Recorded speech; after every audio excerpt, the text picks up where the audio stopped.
You might not realize it, but you're looking at quite possibly the biggest cheat in Olympic history. Of course, doping scandals, age manipulation, and even entire teams lying about their disabilities are up there. But when it comes to blatant, obvious cheating, this is your man. Boris Onishchenko earned his spot in the Olympic Hall of Shame in the 1976 Montreal Games. The event was the modern pentathlon, an event that tests an entire range of athletic abilities, such as horse riding, cross-country running, pistol shooting, swimming, and fencing. Basically, if there was ever a zombie apocalypse, you'd want these guys on your side. Now, Onishchenko was a respected and popular member of the USSR's modern pentathlon team. He had won the team gold medal in Munich in 1972, as well as the individual silver twice. However, when it came to the 1976 Olympics, Onishchenko felt a boost was needed in order for him to secure the gold. A boost that not only fell outside the rule book, but also undermined the very core of Olympic sportsmanship.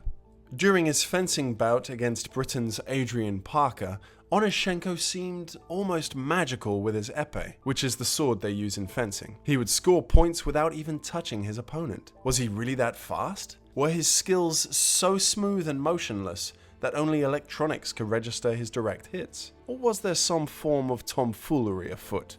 After beating Adrian Parker, Onishchenko celebrated, and then went on to face his next opponent by the name of Jim Fox. Now Fox, a champion in his own right and certainly a guy you wouldn't mess with, was a 36-year-old British Army sergeant. But once again, Onishchenko seemed to have the almost unbelievable upper hand. He would lunge, Fox would dodge, and yet the scoreboard would register a hit. Man, this guy is fast. The British team weren't convinced. They lodged a direct complaint, prompting officials to investigate. The officials, sensing something strange at play, decided to examine Onishchenko's épée. What they found was indefensible. A wired device was tucked into the handle. Whether placed there by an associate or by Onishchenko himself didn't really matter. The wiring system was connected to a button that allowed Onishchenko to signal a hit whenever he wanted. Both opponents could be 10 feet away, and yet Onishchenko could register hit after hit.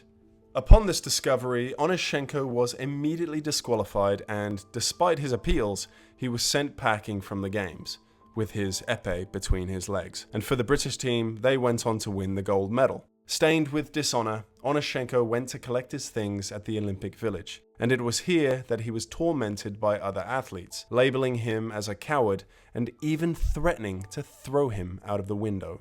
The media had a frenzy, branding him with the name Boris Onishchenko, a name he would never be able to wash off. His role in elite competition gone at the click of a button. Onishchenko returned to Kiev and was last seen driving a taxicab for a living. What do you think? Do you think his punishment was too harsh? Was this scandal part of a larger picture that involved the entire Soviet regime? What do you think we should cover next? Please let us know in the comments below. And as always, keep questioning the past to understand the present. See you in the next rewind.